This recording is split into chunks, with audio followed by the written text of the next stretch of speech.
Welcome to a digital realm where pages turn with the swipe of a finger as we proudly introduce the very first e-magazine to grace the halls of any Indian medical college. On behalf of the editorial board, we welcome you to the official podcast of The Articulate. I am Mansi Garg. I am Soumya Ajmera. I am Siddhi Kiawat. And I am Purvi Verma, and we are thrilled to introduce you to the university topper of our college, Miss Vandita Roya ma'am of batch 2020. Welcome ma'am. Hello ma'am, आपको हमेशा से doctor बनना था? Doctor बनने का मैंने तब सोचा था जब मैं काफ़ी छोटी थी। तब क्लियरली पता भी नहीं था कि डॉक्टर बनने में कितनी मेहनत जाएगी। बट मेरी एल्डर सिस्टर ने क्योंकि ये स्ट्रीम चुनी थी, सो उसके पीछे पीछे एंड देन आई परसिवियर्ड एंड बस तब बड़ी हुई तब तक ये रहा ही कि इसी में जाना है, तो बस आ गई। और मैम, आपकी एल्डर सिस्टर ने ये फील्ड चूज़ करी थी तो आपको कुछ आइडिया होगा कि कॉलेज की लाइफ कैसी होती है, कुछ एक्सपेक्टेशंस होंगी आपकी, तो डिड इट मीट और आपकी कौन सी expectation did not meet? College के बारे में ज़्यादा एक्सपेक्टेशंस भी थी क्योंकि बस ये था, मुझे खुद से एक्सपेक्टेशंस थी कि यहाँ पर जब मैं आऊँगी तो बहुत अच्छी लाइफ होगी, एकदम फ्री लाइफ। बट ऐसा कुछ हुआ नहीं क्योंकि मैं काफ़ी होम सिक रही एंड बस ये एक्सपेक्ट किया था वो तो मीट नहीं हुआ। तो मैम, जैसे जब यहाँ पर आए थे तो पढ़ाई और मस्ती सबका बैलेंस होना बहुत ज़रूरी था, ये तो समझ आ ही गया था आपको। तो आपने फिर कैसे दोनों चीज़ों को बैलेंस भी किया और अच्छे से पढ़ाई भी करी? अगर मैं फ़र्स्ट ईयर की बात करूँ तो तब मैं पढ़ाई ज़्यादा करती थी। तब फर्स्ट ईयर में बैलेंस सीखा ही नहीं था कि पढ़ाई में और सोशल लाइफ में एक बैलेंस बना के चलूँ।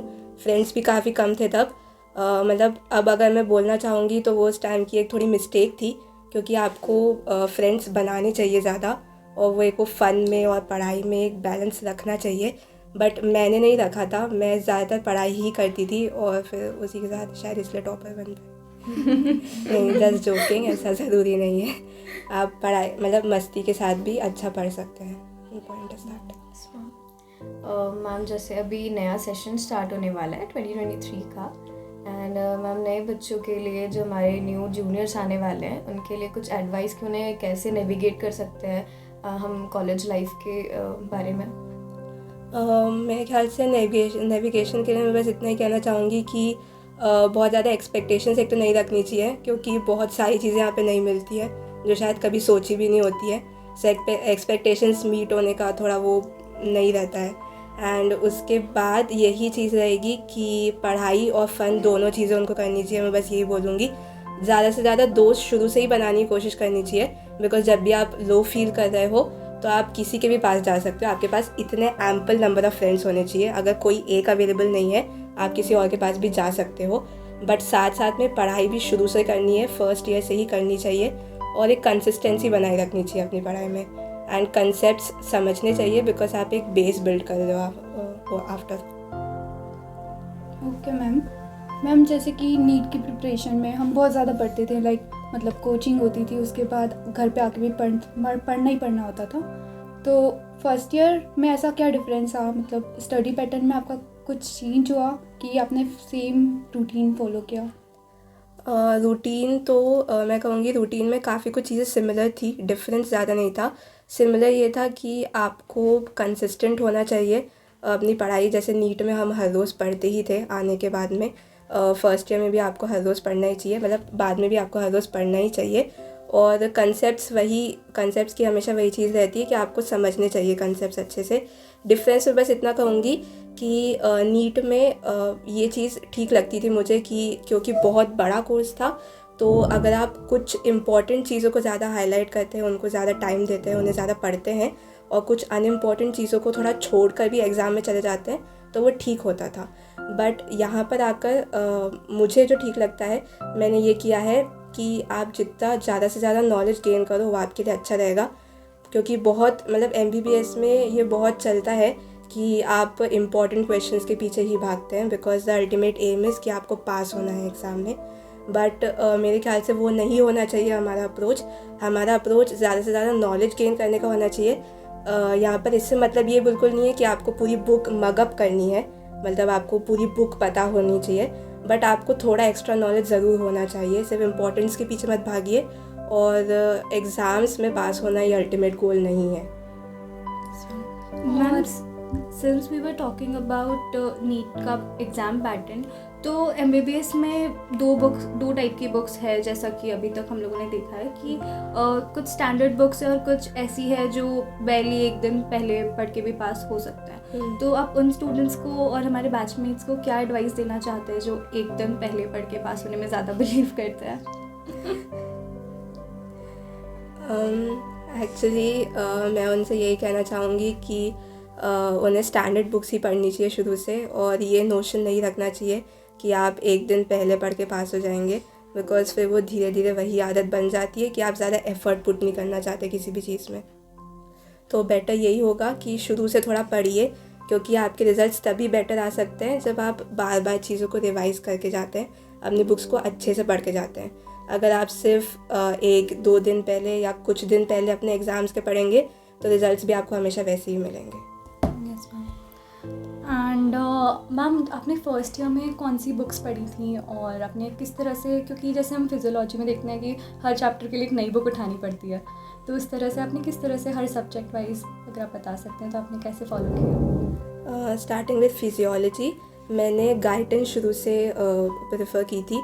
कुछ चैप्टर्स के लिए, जैसा कि बोला कि कुछ चैप्टर्स ऐसे होते हैं किसी बुक में अच्छे दिए होते हैं, कोई किसी और बुक में अच्छा दिया होता है।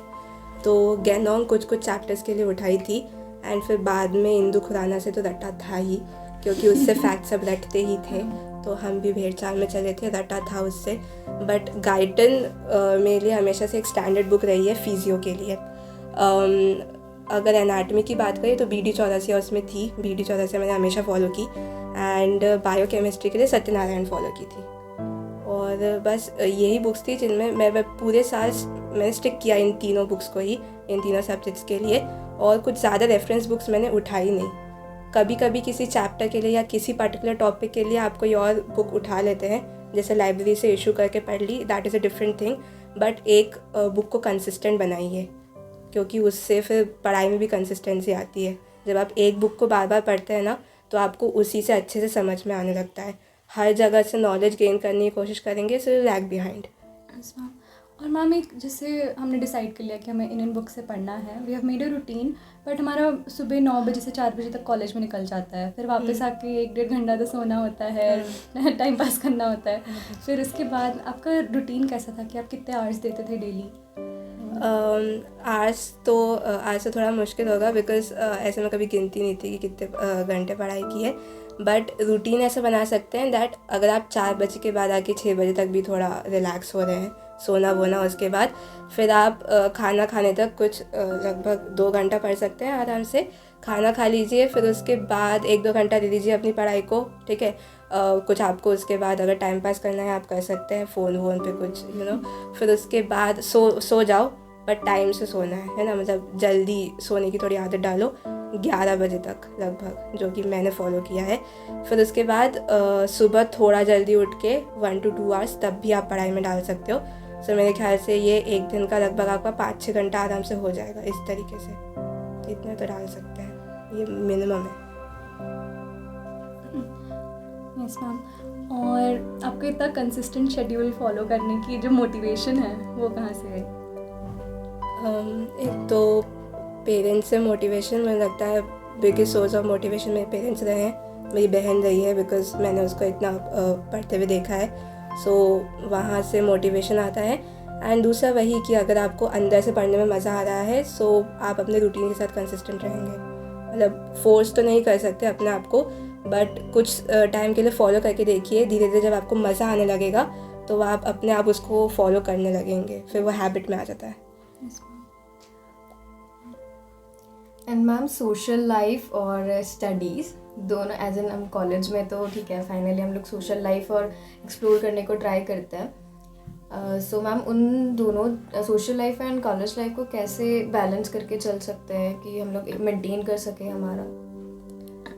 उसका यही है कि हर दिन पढ़ा करो, चाहे कितना भी कम पढ़ना हो, तो वो पढ़ाई का साइड हो जाएगा। और फिर उसके अलावा जो टाइम बचता है या फिर जो छुट्टियां बीच में आती है, जब आपके पास ज़्यादा टाइम होता है, तो तब आप ये सोच सकते हैं कि पढ़ने को तो हम ज़्यादा टाइम देंगे ही छुट्टियों में, बट साथ में हमें जो भी एक्सप्लोर करना है या अपने फ्रेंड्स के साथ में जो भी मस्ती करनी है, हम उसको भी टाइम दे सकते हैं। एंड ऑफ कोर्स ऐसे बहुत सारे दिन हो सकते हैं जब आपको पढ़ने की नहीं इच्छा हो रही है, तो तब अपने आप को फोर्स नहीं करना है, तब सिर्फ आप थोड़ा सोशल होने पे या फिर दोस्तों के साथ मस्ती करने पे ध्यान दे सकते हैं। मैम आपका फर्स्ट ईयर कोविड में गया, हम्म, तो मोस्ट ऑफ द टाइम तो लॉकडाउन था, हम्म, तो सोशल लाइफ तो एकदम ही ख़त्म हो गई थी। हम्म। तो how you keep motivated yourself motivated at that time? Social life actually घर पे थे, तो घर पे पेरेंट्स के साथ में मतलब मोटिवेशन वहीं से मिल जाता था। और वैसे भी जब बचपन से आदत पड़ी हुई रहती है ना कि आपको पेरेंट्स हर बोलते ही है हर अपने बच्चे को कि आपको पढ़ते रहना है, पढ़ते रहना है, मतलब parents are always after you कि हाँ आपको पढ़ते रहना है। वो जब तक होते हैं तब तक ऐसा हो नहीं पाता कि आप पढ़ाई छोड़ कर ही बैठे हों, बिल्कुल भी। और बाकी जैसा कि मेरे केस में तो यही था कि मैंने यहाँ पे भी कुछ ज़्यादा फ्रेंड्स बनाए नहीं थे, तो जब लॉकडाउन में घर पे रहना भी पड़ा था तो मुझे ज़्यादा कुछ फ़र्क पड़ा नहीं था मेरी सोशल लाइफ को भी, क्योंकि मैं वैसे भी कोई बहुत ज़्यादा फन लविंग थी नहीं यहाँ पर भी, तो मैं पढ़ाई कर लेती थी घर पे। आपके स्टडीज़ आवर सेम रहे तब भी और एस मतलब कॉलेज में भी? हाँ हाँ सेम ही थे यार। मैम घर पे थ्योरी तो अपन फिर भी अच्छे से कर सकते हैं, बट प्रैक्टिकल नॉलेज के लिए तो कॉलेज आना इज़ वेरी इंपॉर्टेंट। तो सिंस आपकी कोविड बैच थी तो आपने कैसे फिर प्रैक्टिकल नॉलेज को भी गेन किया? प्रैक्टिकल नॉलेज उस टाइम पे शेड्यूल इस तरीके का था कि प्रैक्टिकल में वो चीज़ें करवाई जाती थी जिनमें आज सच आपको करके कुछ देखना नहीं होता, बिकॉज ऑफ कोर्स टीचर्स को भी पता है कि आप कॉलेज में नहीं हो, तो आपको वही चीज़ें सिखाई जाए जो वैसे ही निकाली जा सकती हैं। और फिर उसके बाद जब हम वापस आए तब फिर हमारे प्रैक्टिकल्स काफ़ी अच्छे से शुरू हो गए थे, तो तब हमने प्रैक्टिस कर ली थी। मैम एक और क्वेश्चन पूछना है। मतलब इतना ज़्यादा सिलेबस होता है कि एक बार पढ़ो तो नेक्स्ट टाइम जब भी पढ़ते हैं तो ऑलमोस्ट ऐसा लगता है कि भूल गए हैं, तो आप रिवीजन का स्ट्रेटजी क्या रखते थे? रिविज़न के लिए टाइम तभी बचेगा जब तुम हर रोज़ पढ़ोगे, क्योंकि अगर हर रोज़ का टॉपिक तुम हर रोज़ कंप्लीट कर रहे हो तो एक टाइम तुम्हारे पास ऐसा आएगा जो तुम्हारे पास एम्पल टाइम होगा पुराने टॉपिक्स को रिवाइज करने के लिए भी एंड करेंट टॉपिक्स को पढ़ने के लिए भी। तो इस तरीके से रिविज़न होता है। तो वही चीज़ है, कंसिस्टेंट रहना है बस अपनी स्टडीज़ के साथ में। अगर हो तो रिविज़न के लिए टाइम निकल जाएगा, एंड वो भी एक दो बार नहीं, काफ़ी टाइम तुम रिवाइज कर पाओगे। मैम बट जैसे टाइम की बात हो रही है तो टाइम 9 से 4 तो वही कॉलेज का रहता है, and most of us believe कि वहाँ पे तो अटेंडेंस के लिए जा रहे हैं। तो आप ऐसा क्या करती थी कि वो जो क्लास वाला टाइम है वो भी प्रोडक्टिव हो? देखो क्लासेस का ऐसा है अटेंडेंस का कि मैं ये नहीं कहूँगी कि सारी क्लासेस सिर्फ अटेंडेंस के लिए होती है। कुछ क्लासेस में एक्चुअली आप गेन कर सकते हो, कुछ मतलब उसमें टीचर्स एक्चुअली पढ़ाते हैं अच्छे से। और हाँ कुछ क्लासेस ऑफ कोर्स सिर्फ अटेंडेंस के लिए आप जा सकते हो, बट अटेंडेंस भी इम्पॉर्टेंट है सेकेंडली, तो आपको कवर तो करना पड़ेगा। और बाकी फिर जब आपके पास टाइम है क्लास में, अगर कोई टीचर लेट आ रहा है तब उस टाइम पर फिर आप पढ़ाई में ध्यान लगा सकते हो, तो उस तरीके से आपका वो टाइम भी प्रोडक्टिव हो जाएगा। So ma'am do you think कि फर्स्ट ईयर में हमें ऑनलाइन प्लेटफॉर्म का सब्सक्रिप्शन लेना, उसके वीडियो लेक्चर्स देखना, मतलब उसका ज़्यादा काम होगा, या फिर हम लोग बुक से पढ़ के भी कर सकते हैं? मुझे फ़र्स्ट ईयर में इम्पॉर्टेंट नहीं लगता कि आप कोई ऑनलाइन प्लेटफॉर्म का सब्सक्रिप्शन लो। मेरे ख्याल से बुक्स बहुत होती है फ़र्स्ट ईयर के लिए, क्योंकि वैसे भी हमें सबसे पहले बुक्स पढ़ने की आदत डालनी चाहिए, फिर उसके बाद हमें किसी भी वीडियो लेक्चर्स पे जाना चाहिए। तो बाद के साल में देख सकते हैं सब्सक्रिप्शन किसी ऑनलाइन प्लेटफॉर्म का, बट फर्स्ट ईयर में इम्पॉर्टेंट नहीं होता, फर्स्ट ईयर में बुक्स बेटर होती है। आपने अभी सेकंड थर्ड ईयर में कोई सब्सक्रिप्शंस लिए हैं, और क्या हमें भी लेने चाहिए सेकंड थर्ड ईयर में? अभी तक तो नहीं, मैं उस पर सोच रही हूँ, बट अभी तक तो नहीं लिया है। Ma'am how was your experience with the cadaver? Like मेरा तो बहुत बुरा था। मैंने पहली बार देखा था तो मुझे तो 2-3 दिन तक नाइटमेयर्स ही आते रहे। आपको डर लगता था कि you are comfortable with them? नहीं, डर तो नहीं लगता था। फर्स्ट एक्सपीरियंस काफ़ी नॉर्मल था, बस हाँ ठीक है दिखा था कि कैडेवर पहली बार निकाल रहे हैं। हाँ वो जो स्मेल की प्रॉब्लम बहुत सारे लोगों को होती है वो ज़रूर थी, बट बाकी एक्सपीरियंस नॉर्मल था, कोई नाइटमेयर्स तो नहीं थे उसके। मैम प्रैक्टिकल एग्ज़ाम में वाइवा से रिलेटेड आपका कोई मेमोरेबल एक्सपीरियंस है क्या जो आप शेयर करना चाहते हैं? बिकॉज जब भी प्रैक्टिकल एग्ज़ाम्स होते हैं तो उसका फेयर ही अलग होता है, because you have to speak there. Theory exam ऐसा होता है कि ऐसे हो जाता है कि हमने प्रिपेयर कर लिया अच्छे से तो इतना टेंशन नहीं होता है। हाँ, एक बार प्री यूनिवर्सिटी में एनाटमी में मेरे साथ हुआ था वाइवा का एक्सपीरियंस। हुआ ये था कि सबसे पहले मैं गई थी रिस्पेक्टेड डॉक्टर विजय चौहान सर के पास वाइवा देने एनाटमी में। एंड ऐसा था कि बस जो जो चीज़ें वो पूछ रहे थे वो मुझे आती थी, सो थैंकफुली मैंने सारे आंसर्स दे दिए। एंड उसके बाद उन्होंने लिटरली मेरी पीठ थपथपाई थी। एंड वह ऐसा थे, उन्होंने मैम को एड्रेस करके बोला था कि इस लड़की ने सारे जवाब दे दिए हैं, तो आप पहले इसका वाइवा ले लीजिए। सो फिर मैं उसके बाद नेक्स्ट में मैम के पास ही भागी थी तुरंत।